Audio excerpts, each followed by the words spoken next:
उत्तर प्रदेश के मुख्यमंत्री योगी आदित्यनाथ ने 2025 में आयोजित होने वाले महाकुंभ मेले की तैयारियों का निरीक्षण और संगम घाट पर किया। मुख्यमंत्री ने अधिकारियों को निर्देशित करते हुए कहा कि महाकुंभ की व्यवस्था भव्य श्रद्धालुओं के लिए सुविधाजनक होनी चाहिए। निरीक्षण के दौरान मुख्यमंत्री के साथ जल शक्ति मंत्री स्वतंत्र देव सिंह, प्रमुख सचिव गृह संजय प्रसाद, जिलाधिकारी प्रयागराज और मुख्य सचिव मनोज कुमार सिंह उपस्थित रहे। इसके अलावा कैबिनेट मंत्री नंद गोपाल गुप्ता नंदी भी सीएम के साथ मौजूद थे। मुख्यमंत्री ने घाटों की साफ सफाई, जल प्रबंधन और बुनियादी ढांचे को समय पर पूरा करने के निर्देश दिए। योगी आदित्यनाथ ने कहा कि महाकुंभ मेले में लाखों श्रद्धालु आते हैं, इसलिए सुरक्षा और सुविधा पर विशेष ध्यान दिया जाए। उन्होंने अधिकारियों को सुनिश्चित करने को कहा कि श्रद्धालुओं को यातायात, पेयजल, स्वास्थ्य सेवाओं और ठहरने की पर्याप्त सुविधाएं मिले। मुख्यमंत्री ने संगम क्षेत्र में निर्माण कार्यों की प्रगति का भी जायजा लिया और आवश्यक सुधारों के लिए सुझाव दिए। उन्होंने यह भी कहा कि सभी विभाग समन्वय बनाकर कार्य करें ताकि महाकुंभ का आयोजन सफल और ऐतिहासिक बन सके। कि सनातन गर्व के प्रतीक महाकुंभ पर्व को आयोजित करने का सौभाग्य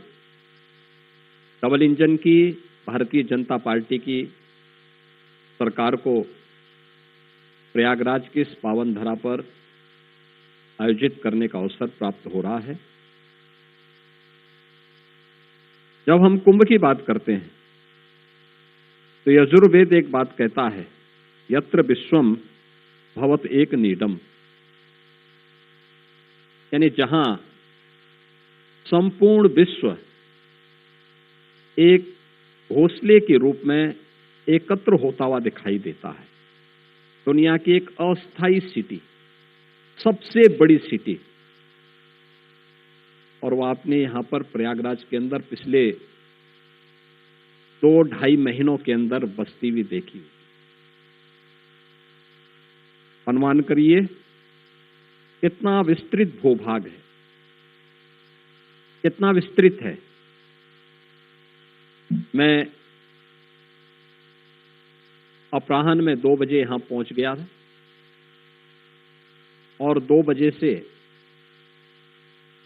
6:30 बजे तक अखाड़ों में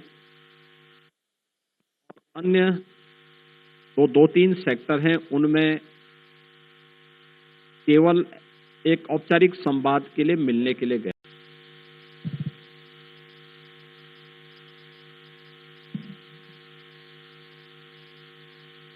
मित्रों, मैं आज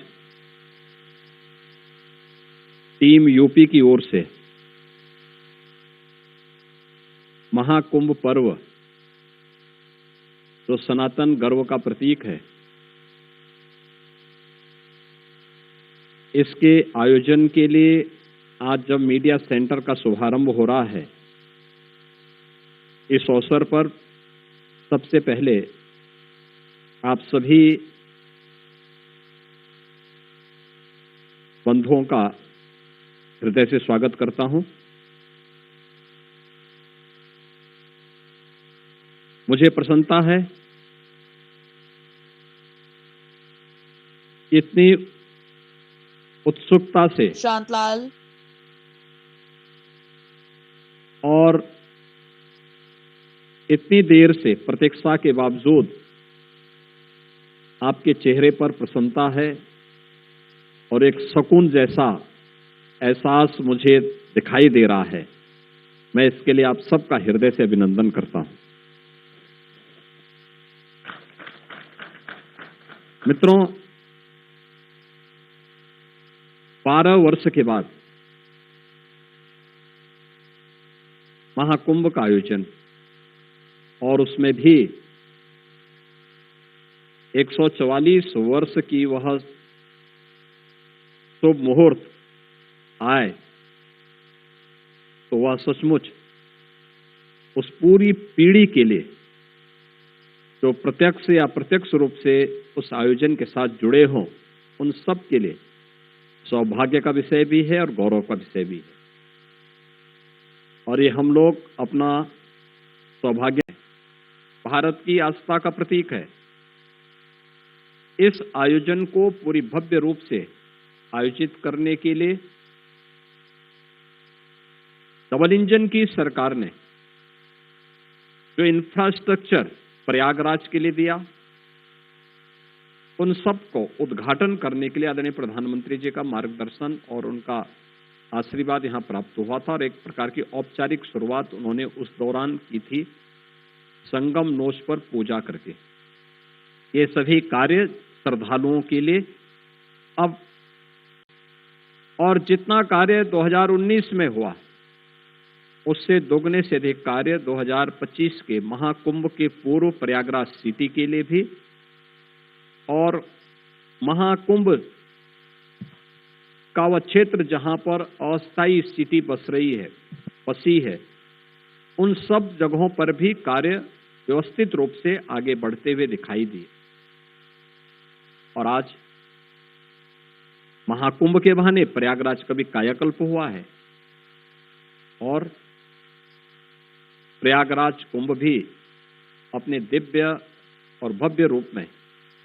आस्था और आधुनिकता का एक महासमागम बन करके नए भारत का दर्शन कर पूरे क्षेत्रफल को, नदियों के तटों को व्यवस्थित करना, उन्हें वहां पर कैंप लगाने और अस्थायी आश्रम स्थापित करने के लिए, उस प्रकार के अखाड़ों की स्थापना के लिए उस प्रकार की सुविधाओं से व्यवस्थित करना, 10,000 एकड़ से अधिक भूभाग को महाकुंभ के आयोजन के लिए तैयार करना,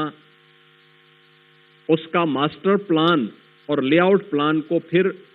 जमीनी धरातल पर लेकर के पेंटून ब्रिज कैसे तैयार होने हैं,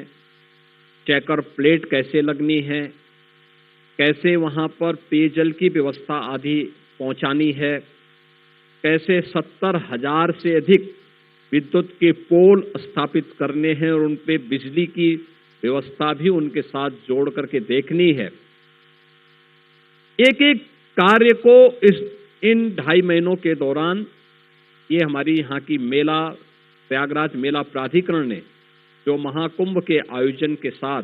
इस पूरे आयोजन को व्यवस्थित किया जा रहा है और बहुत बेहतर तरीके से उन्हें आगे बढ़ाया जा रहा है। ऐसे ही सेक्टर की संख्या बढ़ाई गई, उसका विस्तार दिया गया, प्रयास किया गया है कि कुंभ क्षेत्र में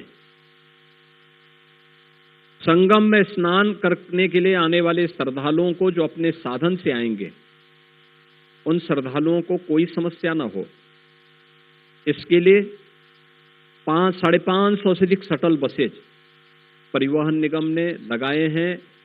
और 300 इलेक्ट्रिक बसेज भी यहाँ पे नगर विकास के द्वारा अतिरिक्त उपलब्ध कराई गई हैं। इसके अलावा ई रिक्शा और अन्य गोल्फ कार्ड आदि भी यहाँ पर उनकी सुविधा के लिए, श्रद्धालुओं की सुविधा के लिए लगाए गए हैं और इसके लिए 5,000 एकड़ का भूभाग केवल पार्किंग के लिए ही आरक्षित किया गया है, जो संगम तट से 5